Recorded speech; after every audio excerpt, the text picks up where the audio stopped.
Hello, welcome back to my YouTube channel. Today in this video we will discuss about field trip. So without wasting time, let's begin our video. सबसे पहले हम field trip की definition के बारे में बात कर लेते हैं, ठीक है? So इसकी definition है a field trip is a planned educational visit outside the classroom to a specific location intended to provide real world experiences that enhances students' understanding of theoretical concepts. So क्या बोला गया है कि जो field trip है वो क्या है, एक प्लान्ड एजुकेशनल विजिट होता है कि क्लासरूम के बाहर हमने एक प्लान कर लिया है एजुकेशनल विजिट, उसमें हम लेके जा रहे हैं, उसे हम फील्ड ट्रिप कहेंगे। और ये जो विजिट होता है ये एक स्पेसिफिक लोकेशन का होता है, किसी पर्टिकुलर लोकेशन के ऊपर हम डिसाइड करके लेके जाते हैं, ठीक है। इसमें हम क्या करते हैं, जो हमारे पास वो ग्रुप है, वो स्टूडेंट्स है, उन्हें हम रियल वर्ल्ड एक्सपीरियंसेस प्रोवाइड करवाते हैं, ठीक है। जो कि क्या करता है, वो जो स्टूडेंट्स है उनकी जो अंडरस्टैंडिंग है वो थ्योरेटिकल कॉन्सेप्ट को लेके वो क्या होगी, इसमें वो एनहेंस हो जाएगी, वो बढ़ेगी, ठीक है। तो ये चीज थी। अब इसके नेक्स्ट नेम्स क्या होते हैं, it is also known as educational tour और स्टडी विजिट। मतलब इसको हम एजुकेशनल टूर भी बोलते हैं और स्टडी विजिट भी बोलते हैं। अब हम इसके ऑब्जेक्टिव्स के बारे में बात कर लेते हैं, ठीक है। सबसे पहले ऑब्जेक्टिव हमारे पास आता है reinforce classroom learning by providing practical exposure. तो हम क्या कर रहे हैं यहाँ पे कि जो क्लासरूम लर्निंग होती है स्टूडेंट्स की, वो यहाँ पे रीइंफोर्स हो रही है। कैसे? हम उन स्टूडेंट्स को, उन ग्रुप को प्रैक्टिकली एक्सपोज कर रहे हैं, मतलब उनको क्या कर रहे हैं, प्रैक्टिकल एक्सपोजर प्रोवाइड कर रहे हैं, ठीक है। सेकेंड ऑब्जेक्टिव हमारे पास आता है promote experiential learning through direct observation and interaction. अब क्या कर रहे हैं हम, इसमें जो स्टूडेंट्स हैं उनको हम प्रमोट कर रहे हैं कि तुम एक्सपेरिएंशियल लर्निंग करो, एक्सपेरिमेंट वाली लर्निंग करो, ठीक है। उसमें क्या कर रहे हो कि कैसे कर सकते हो, तुम डायरेक्ट ऑब्जर्व करके उस चीज को एक्सपीरियंस कैसे गेन करोगे, ऑब्जर्व करके और इंटरेक्शन करके। तो ऑब्जर्वेशन से और इंटरेक्शन से हम प्रमोट करें एक्सपेरिएंशियल लर्निंग को, ठीक है। थर्ड ऑब्जेक्टिव हमारे पास आता है stimulate interest and motivation in a subject. अब जिस भी सब्जेक्ट की रिगार्डिंग हम फील्ड ट्रिप कर रहे हैं, तो वो सब्जेक्ट के लिए बच्चों का जो इंटरेस्ट होएगा और मोटिवेशन होएगा वो यहाँ पे क्या होएगा, स्टिमुलेट कर जाएगा। नेक्स्ट ऑब्जेक्टिव हमारे पास आता है develop critical thinking and observational skills. अब ये जो पूरा प्रोसेस है फील्ड ट्रिप, ये क्या करता है, बच्चों की क्रिटिकल थिंकिंग और ऑब्जर्वेशनल स्किल को डेवलप करता है, ठीक है। लास्ट ऑब्जेक्टिव हमारे पास आता है enhance social development bye encouraging group participation. अब इसमें हम क्या करते हैं, हम ग्रुप्स में लेके जाते हैं ना बच्चों को, तो वो जो ग्रुप होएगा वो सोशल डेवलपमेंट भी तो करवा रहा है उसकी, तो इसमें सोशल डेवलपमेंट एनहेंस होएगी, क्योंकि वो क्या कर रहे हैं, वो उन बच्चों को, उन ग्रुप्स को पार्टिसिपेट करने के लिए एनकरेज कर रहे हैं, बढ़ावा दे रहे हैं, ठीक है। अब हम इसकी टाइप्स के बारे में बात कर लेते हैं। जो फील्ड ट्रिप है वो हमारे पास 5 टाइप्स की होती है, ठीक है।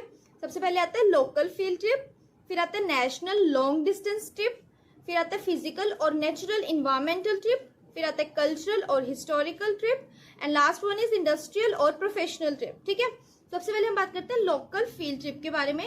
तो इसके अंदर क्या होता है कि ये जो फील्ड ट्रिप है ये एक लोकल कम्युनिटी के अंदर लेके जाते हैं हम इसको। जैसे कि हमने किसी को प्राइमरी हेल्थ सेंटर तक लेके पीएचसी तक वाटर प्यूरिफिकेशन प्लांट की प्रोसेस दिखाने के लिए ले गए, तो ये एक लोकल कम्युनिटी के अंदर हम लेके जा रहे हैं। तो उस लोकल कम्युनिटी के अंदर लेके जाने वाले ट्रिप को हम क्या कहेंगे, लोकल फील्ड ट्रिप कहेंगे, ठीक है। नेक्स्ट जो हमारे पास आता है वो आता है नेशनल और लॉन्ग डिस्टेंस ट्रिप्स। तो इसमें क्या है कि जो एजुकेशनल ट्रिप हो रही है वो या तो किसी दूसरी सिटी में हो रही है, ठीक है, या फिर किसी दूसरी स्टेट में हो रही है। तो दूसरी सिटी और स्टेट में होने वाली ट्रिप्स को हम क्या कहते हैं, नेशनल और लॉन्ग डिस्टेंस ट्रिप्स, ठीक है। नेक्स्ट हमारे पास आता है फिजिकल और नेचुरल इन्वायरमेंटल ट्रिप। अब इसके नेम से ही क्लियर हो रहा है कि विजिट टू नेचुरल लोकेशंस, कि जो भी हम ट्रिप करवा रहे हैं उसमें हम क्या कर रहे हैं, उस ग्रुप को, उन स्टूडेंट्स को नेचर के साथ नेचुरल लोकेशंस पे विजिट करवा रहे हैं। जैसे कि फॉरेस्ट में हो गया, रिवर्स पे हो गया या फार्म्स में हो गया, यहाँ पे हम उन्हें लेके जा रहे हैं और नेचुरल इन्वायरमेंट के साथ एक्सपोज करवा रहे हैं, ठीक है। नेक्स्ट जो टाइप आता है वो आता है कल्चरल और हिस्टोरिकल ट्रिप्स। तो इसके भी नाम से क्लियर है कि जो विजिट हम कर रहे हैं इस ट्रिप के अंदर वो हम हमारे कल्चर से रिलेटेड या हमारे हिस्टोरिकल चीजों के साथ रिलेटेड चीजों के साथ हम क्या कर रहे हैं, विजिट कर रहे हैं। जैसे कि म्यूजियम्स हो गए, ठीक है, हेरिटेज साइट्स हो गई, या हमारे कल्चरल सेंटर्स हो गए जो कि हमारे कल्चर को दिखाते हैं कि हमारा कल्चर ऐसा है। तो वो हो गया हमारे कल्चरल और हिस्टोरिकल ट्रिप्स, ठीक है। नेक्स्ट जो टाइप हमारे पास है वो है इंडस्ट्रियल और प्रोफेशनल ट्रिप। तो इसके भी नाम से क्लियर है कि जो विजिट इसके अंदर होगी वो हमारी प्रोफेशनल बेस्ड होगी या फिर इंडस्ट्री बेस्ड होगी, ठीक है। जैसे कि हॉस्पिटल्स हो गए या मैन्युफैक्चरिंग यूनिट्स जो हो गई या लैब्स हो गई, तो वहां पे अगर हम विजिट करवा रहे हैं तो वो हमारा इंडस्ट्रियल और प्रोफेशनल ट्रिप्स के अंदर आता है, ठीक है। अब हम बात करते हैं इसके स्टेप्स के बारे में। तो हमारे पास इसमें टोटल 4 स्टेप्स है, ठीक है। सबसे पहला स्टेप हमारे पास जो आता है वो आता है प्लानिंग फेज। अब प्लानिंग फेज के अंदर हम क्या कर रहे हैं कि identify educational goals and objectives, कि हम क्या कर रहे हैं, जो हमारा एजुकेशनल गोल्स होते हैं और ऑब्जेक्टिव्स होते हैं वो इसके अंदर हम आइडेंटिफाई कर रहे हैं, ठीक है। फिर हम क्या करें, choose a suitable site and obtain administrative approval. अब हमने क्या करना है, हमने हमारे गोल्स और ऑब्जेक्टिव सेट कर लिए, ठीक है। अब हम क्या करेंगे, हम एक सुटेबल साइट को चूज करेंगे, मतलब हम लोकेशन देख रहे हैं कि हमारे जो गोल्स हैं उनको फुलफिल करने वाली लोकेशन कौन सी है, तो हम एक साइट सुटेबल चूज करेंगे, ठीक है। और जो एडमिनिस्ट्रेशन है उनसे अप्रूवल लेंगे, तो ऑब्टेन करेंगे एडमिनिस्ट्रेटिव अप्रूवल, ठीक है। नेक्स्ट इसके अंदर आता है prepare budget and conduct a pre visit if necessary.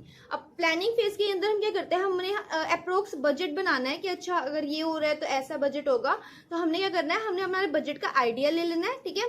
और हमने अगर हमें जरूरत है कि हमें पहले जाके वो साइट को चेक करना है तो हम एक प्री विजिट भी करते हैं, ठीक है, अगर जरूरत हो तो। सेकेंड स्टेप हमारे पास आता है प्रिपरेशनल फेज। तो प्रिपरेशन फेज के अंदर क्या होता है कि हम जो स्टूडेंट्स हैं, पेरेंट्स हैं, उन्हें ट्रिप के बारे में इन्फॉर्म कर देते हैं, ठीक है। Distribute consent forms and guidelines. अब आपने स्कूल के टाइम पे भी देखा होगा कि कोई ट्रिप जाती है तो हमें कंसेंट फॉर्म पे साइन लिखवाते हैं ना पेरेंट्स के, तो वो कंसेंट फॉर्म्स हो गए और जो गाइडलाइंस है वो हम उनको डिस्ट्रीब्यूट कर देंगे, ठीक है। फिर हम क्या करेंगे, हम ग्रुप्स को डिवाइड कर देंगे, मतलब जो स्टूडेंट्स हैं उन्हें ग्रुप्स के अंदर डिवाइड कर देंगे और उन ग्रुप्स का सुपरवाइजर भी डिसाइड कर देंगे कि ये सुपरवाइजर है और ये इस ग्रुप को देखेगा और ये सुपरवाइजर इस ग्रुप को देखेगा, ऐसे में, ठीक है।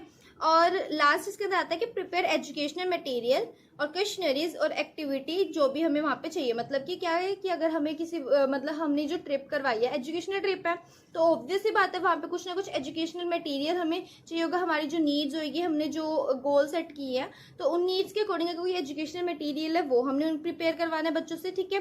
क्वेश्चनरीज है, क्वेश्चंस करने हैं तो वो उनको बताना है, या एक्टिव टेस्ट वगैरह उनके कुछ लेने हैं तो वो भी हमने उनको बताना है, और कोई एक्टिविटी परफॉर्म करवानी है तो वो भी हमें उन्हें इन्फॉर्म करना है, ठीक है। फिर थर्ड स्टेप हमारे पास आता है एग्जीक्यूशन फेज। अभी तक क्या हुआ है, हमने प्लान कर लिया, ठीक है, और हमने अपनी हमारी प्लानिंग के अकॉर्डिंग प्रिपेयर कर लिया। अब हम करने जा रहे हैं एग्जीक्यूट प्लान को, ठीक है। सो ensure attendance and safety measures, encourage students participation and observation, provide on the spot explanations। तो क्या है कि हम क्या कर रहे हैं, हमने अटेंडेंस को इंश्योर किया है कि एक तो हम अटेंडेंस जरूरी है, ठीक है। दूसरी चीज की जो उनकी सेफ्टी है स्टूडेंट्स की वो भी इसके अंदर जरूरी होती है, तो हम उनकी सेफ्टी को भी इंश्योर करते हैं। और फिर इसके अंदर आता है कि जो स्टूडेंट्स हैं उनके पार्टिसिपेशन को एनकरेज कर रहे हैं, बढ़ा रहे हैं कि बच्चों तुम पार्टिसिपेट करो, ठीक है, और उनके ऑब्जर्वेशन को भी एनकरेज कर रही है। और क्या करते हैं हम इसमें, अगर किसी स्टूडेंट को किसी भी साइट के रिगार्डिंग कोई डाउट है तो वो डाउट क्लियर करते हैं उन्हें ऑन द स्पॉट, ठीक है, तो स्पॉट एक्सप्लेनेशंस भी इसमें प्रोवाइड की जाती है। लास्ट स्टेप हमारे पास आता है post trip activities. So post trip activities के अंदर क्या होता है कि ऑर्गेनाइज फीडबैक और रिफ्लेक्शन सेशंस। अब हम क्या करें, हमारी ट्रिप पूरी खत्म हो गई है, ठीक है, अब हम उस ट्रिप के खत्म होने के बाद फीडबैक और रिफ्लेक्शन सेशंस रखवा रहे हैं, ठीक है, जिसके अंदर क्या हो रहा है कि हम रिपोर्ट राइटिंग स्टूडेंट्स को असाइन कर रहे हैं या प्रेजेंटेशन उनको असाइन कर रहे हैं, ठीक है, और इवेल्युएट कर रहे हैं कि उनके जो लर्निंग आउटकम्स थे, जो हमारे ऑब्जेक्टिव्स थे, उनके बेस्ड लर्निंग आउटकम्स आए हैं, तो ये चीज हम इवेल्युएट करेंगे, ठीक है। अब हमारे पास आता है इसके एडवांटेजेस।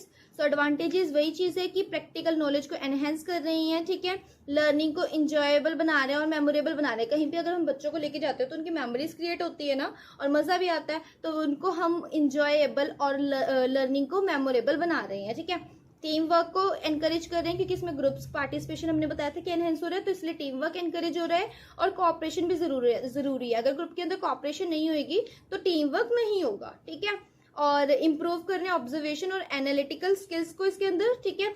स्टूडेंट्स को कम्युनिटी के साथ कनेक्ट कर रहे हैं और रियल वर्ल्ड सिस्टम्स के साथ भी, कि जो रियल वर्ल्ड है उन सिस्टम के साथ भी उनको हम कनेक्ट कर रहे हैं, ठीक है।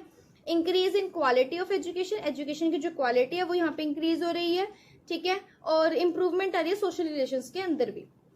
अब इसके डिसएडवांटेजेस क्या होते हैं, टाइम कंज्यूमिंग है ये, ठीक है, और में इंटरप्ट एकेडमिक शेड्यूल्स। अब किसी को कहीं पे लेके जाना है तो एकेडमिक में क्या होता है कि ज्यादा से ज्यादा उस सब्जेक्ट का एक लेक्चर होएगा या 2 लेक्चर होएगा, ठीक है, लेकिन हो सकता है जब हम किसी को फील्ड ट्रिप पे लेके जा रहे हैं तो 1 दिन 2 दिन लग सकते हैं, ठीक है। तो उसके कारण क्या होता है कि हमारी एकेडमिक शेड्यूल्स जो होते हैं वो भी इसके अंदर इंटरप्ट करते हैं, ठीक है, खराब मतलब बीच में आ जाते हैं, तो टाइम कंज्यूमिंग है और एकेडमिक शेड्यूल्स भी इंटरप्ट हो रही हैं, ठीक है। Require financial resources. अब कहीं पे लेके जाना है बच्चों को, कुछ प्लानिंग है, ट्रिप है, तो वहाँ पे बजट प्लान तो होता ही है, तो इसमें ये एक्सपेंसिव भी पड़ जाता है, इसलिए यहाँ पे फाइनेंशियल रिसोर्सेज भी रिक्वायर्ड होते हैं, ठीक है। फिर थर्ड डिसएडवांटेज इसके अंदर ये आ जाता है कि सेफ्टी और सिक्योरिटी जो स्टूडेंट्स के वो एक रियल कंसर्न है, मतलब बहुत जरूरी काम क्या है, बच्चों की सेफ्टी और सिक्योरिटी, ठीक है। फिर नेक्स्ट आता है इसके अंदर डिसएडवांटेज की needs through planning and risk management. अब हमें पूरी प्लानिंग भी करनी है और हमें देखना है अगर ऐसा हो जाएगा तो हमें क्या सेफ्टी मेजर्स लेने होंगे, तो रिस्क मैनेजमेंट भी हमें करनी है, ठीक है। और लास्ट डिसएडवांटेज के अंदर आता है कि can be difficult to manage large groups of students. अगर हम किसी लार्ज ग्रुप ऑफ स्टूडेंट्स को लेके जाएंगे तो उनको मैनेज करना भी तो मुश्किल होगा ना, तो इसमें यही बोला है कि ये डिफिकल्ट हो सकता है लार्ज ग्रुप ऑफ स्टूडेंट्स को मैनेज करना इसके अंदर, ठीक है। अब कंक्लूजन क्या निकल के आता है कि field trip helps bridge gap between theory and practical. अब फील्ड ट्रिप का मेन काम क्या है, इसका काम सिर्फ इतना है कि ये एक ब्रिज बनाता है जो हमारी थ्योरी और प्रैक्टिस के बीच में जो गैप होता है ना उसको फुलफिल करने के लिए फील्ड ट्रिप क्या करता है, एक ब्रिज बनाता है। सो आई होप आपको समझ आ गया होगा कि फील्ड ट्रिप क्या होता है। स्टिल आपको कोई डाउट है तो आप मुझसे कमेंट सेक्शन में पूछ सकते हैं या फिर हमारे टेलीग्राम डिस्कशन ग्रुप को ज्वाइन करके वहां पे अपने डाउट्स क्लियर कर सकते हैं। मिलते हैं नेक्स्ट वीडियो में, बाय बाय।